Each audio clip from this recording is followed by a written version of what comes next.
नमस्कार दोस्तों, मैं एडवोकेट आरटी आपका चैनल पर स्वागत करती हूँ। एक आदमी बम्बई के रेड लाइट एरिया में जाता है और वहाँ पे कहता है कि मुझे एक लड़की चाहिए।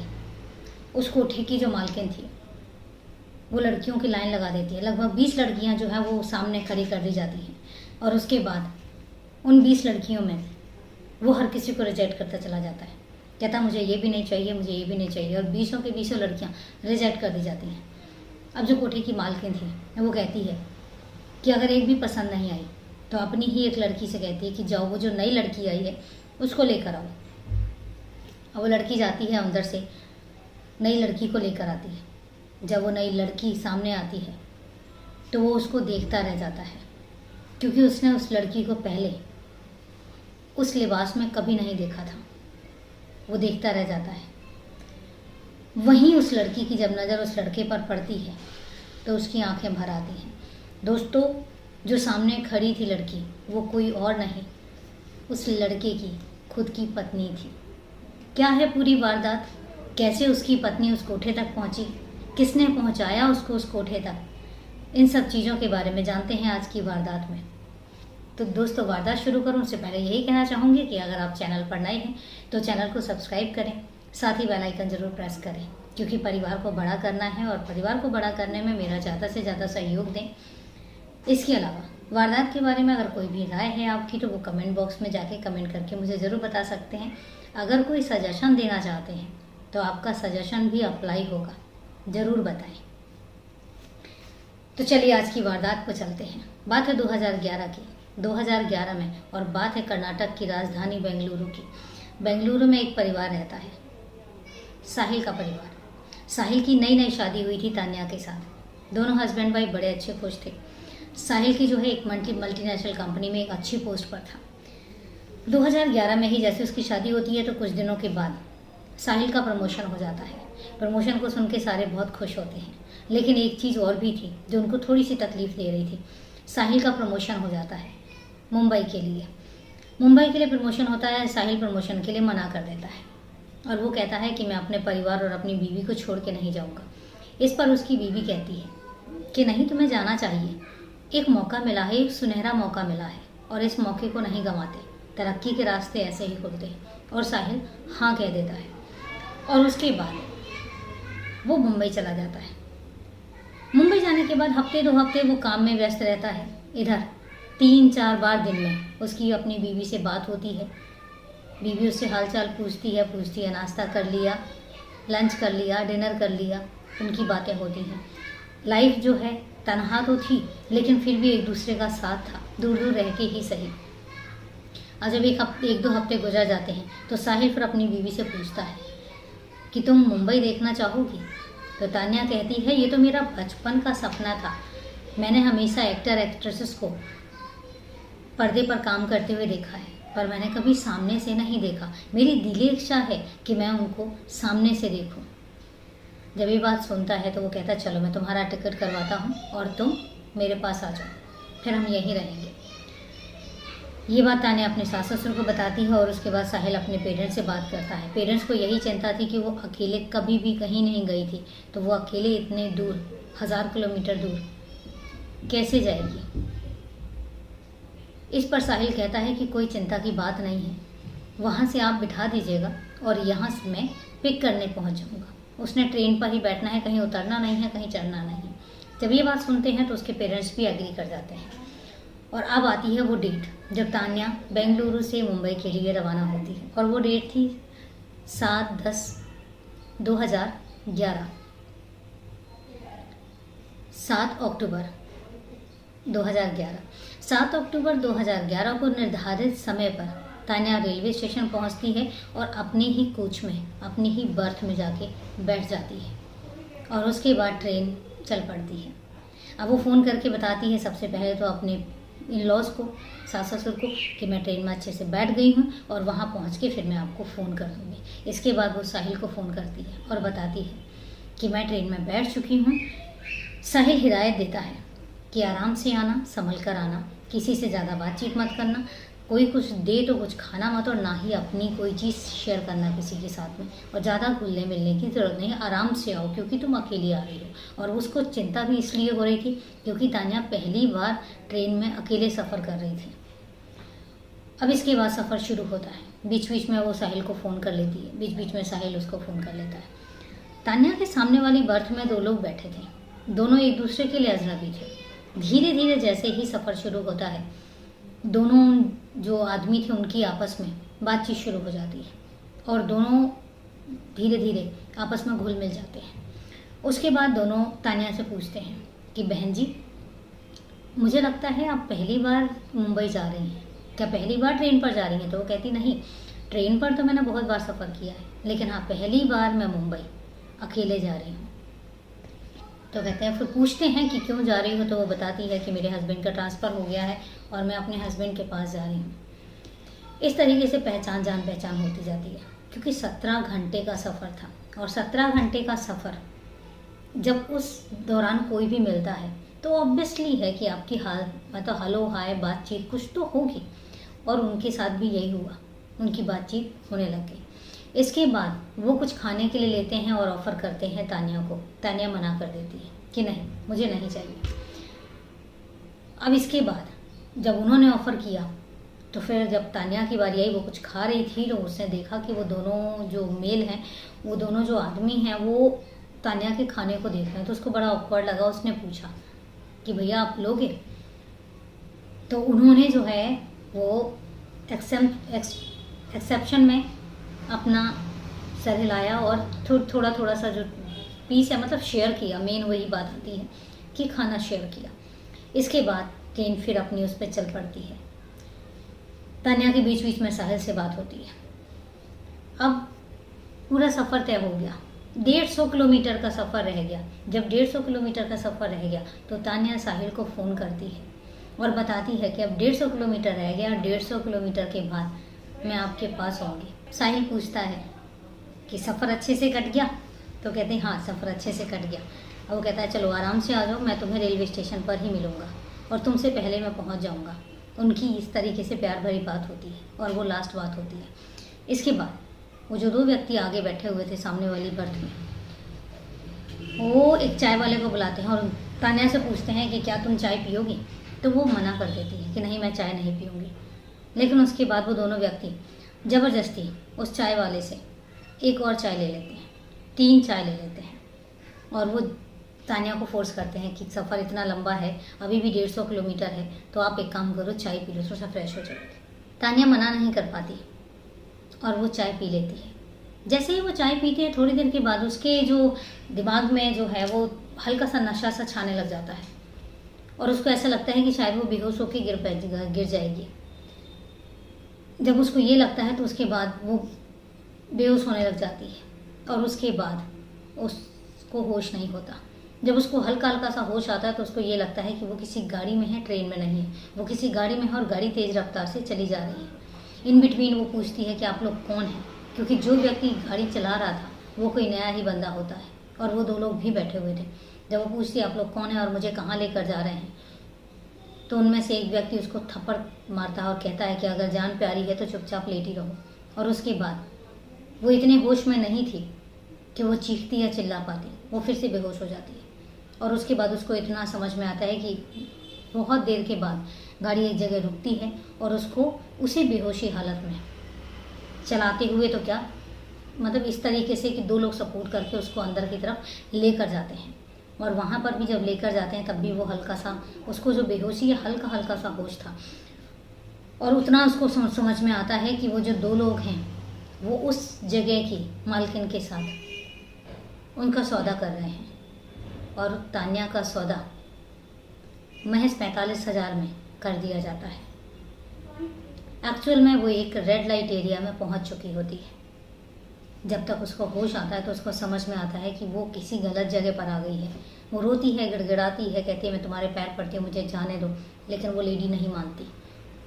उसकी तान्या की पिटाई होती है, तान्या को बेहोशी के इंजेक्शन दिए जाते हैं ताकि वो चिल्लाए नहीं। तान्या के ऊपर जितने जुल्म कहो उतने ढाए जाते हैं। उसको मारा जाता है, उसको तैयार होने के लिए बोला जाता है, लेकिन तान्या तैयार नहीं होती। तान्या कहती मुझे अपने घर जाना है, मुझे अपने पति के पास जाना है। लेकिन जो कोठे की मालकिन होती है वो कहती है कि यहाँ पर जो एक बार आ जाता है ना उसका कोई घर होता है, ना उसका कोई परिवार होता है।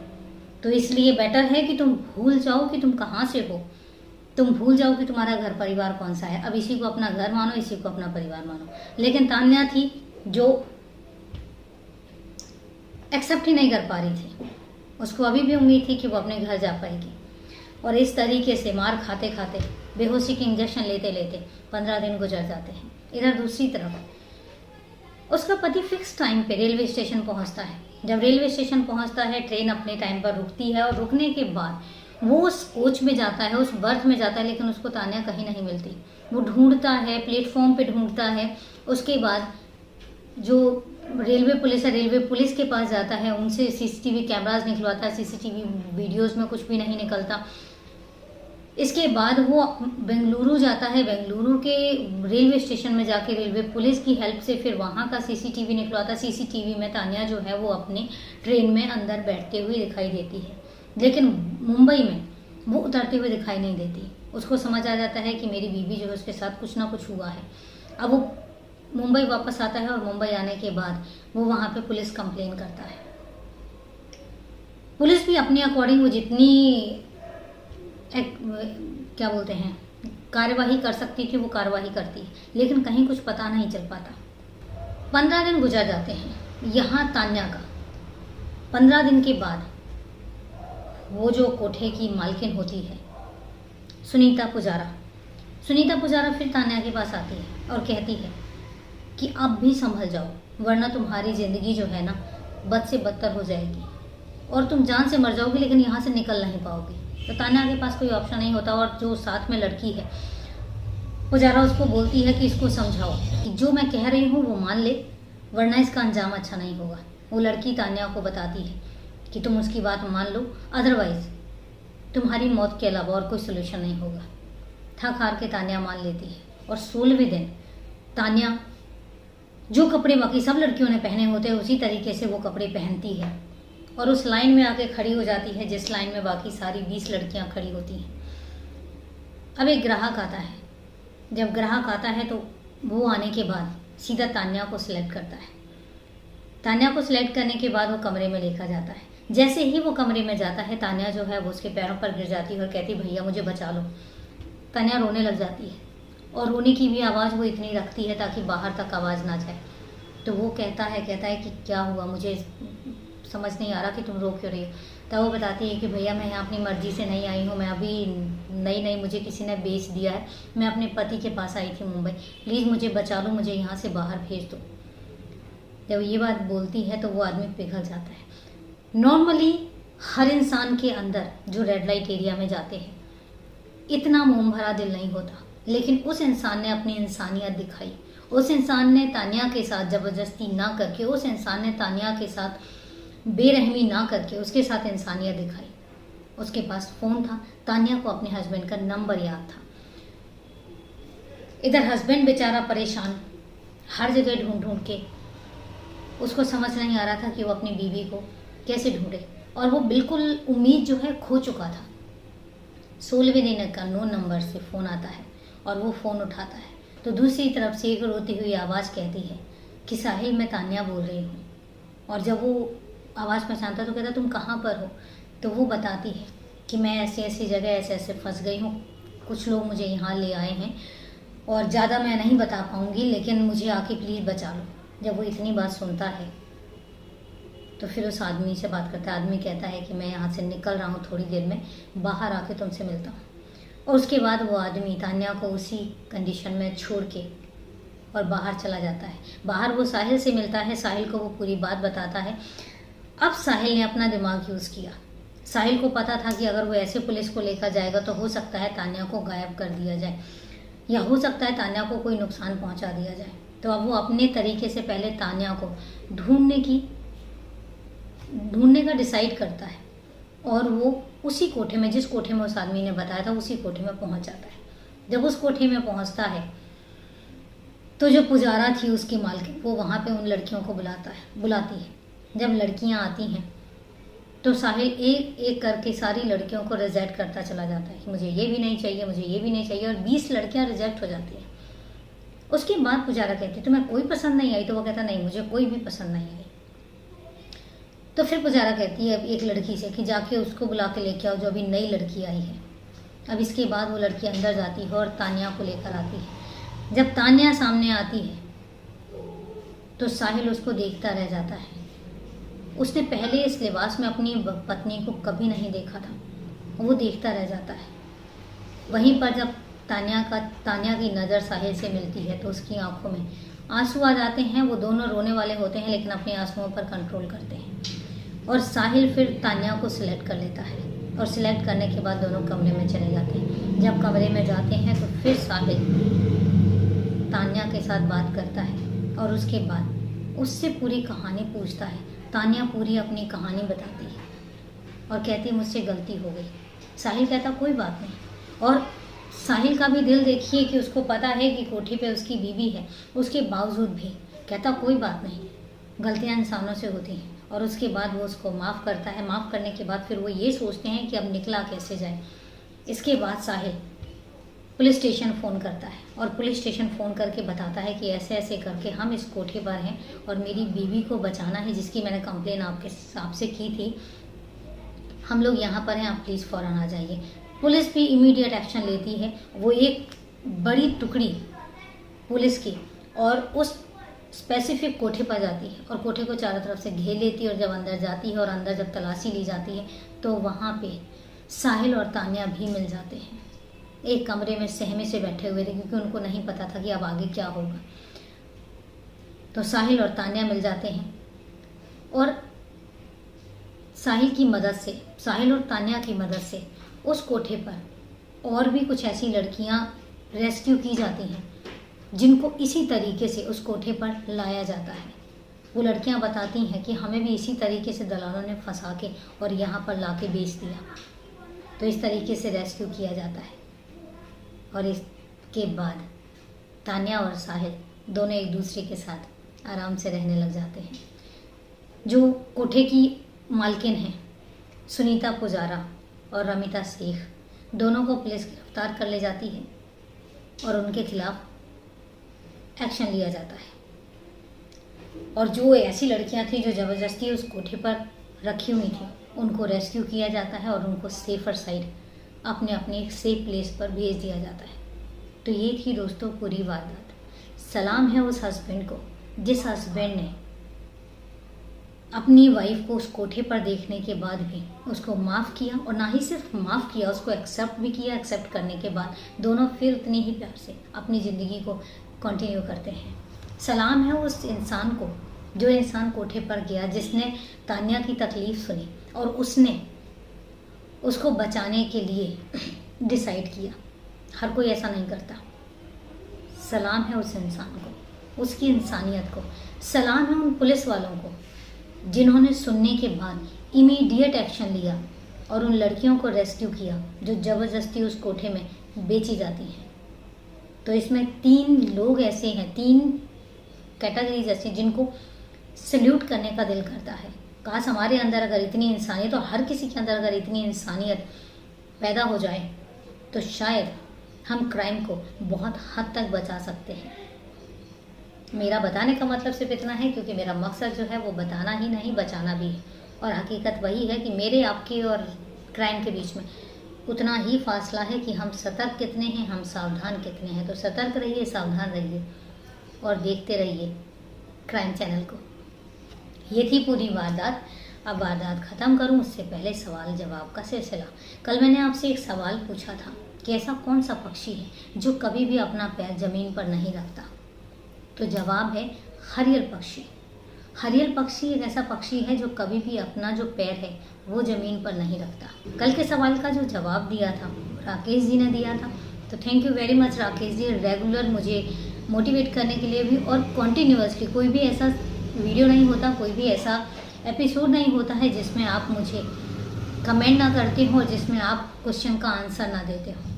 तो अच्छा लगता है जब एंड तक आप वीडियो भी देखते हैं, उसके बाद मुझे मोटिवेटेड मैसेज भी सेंड करते हैं और उसके बाद आप आंसर भी करते हैं। तो मैं चाहूँगी कि ज़्यादा से ज़्यादा लोग प्लीज़ मुझे मोटिवेट भी करें, ताकि मैं भी इस अपने समाज को जगाने वाले वीडियोज़ आप तक पहुंचा सकूं, कहानियाँ आप तक पहुंचा सकूं, सच्चाइयाँ आप तक पहुंचा सकूं। तो ये तो था सवाल जवाब का सिलसिला। अब बात आती है आज के सवाल की। आज का सवाल ये है कि भारतीय पेट्रोलियम संस्थान कहाँ पर स्थित है? तो आप कमेंट करके बताइए मुझे, और कल मैं इसका आंसर बताऊंगी। तब तक के लिए नमस्कार, जय हिंद।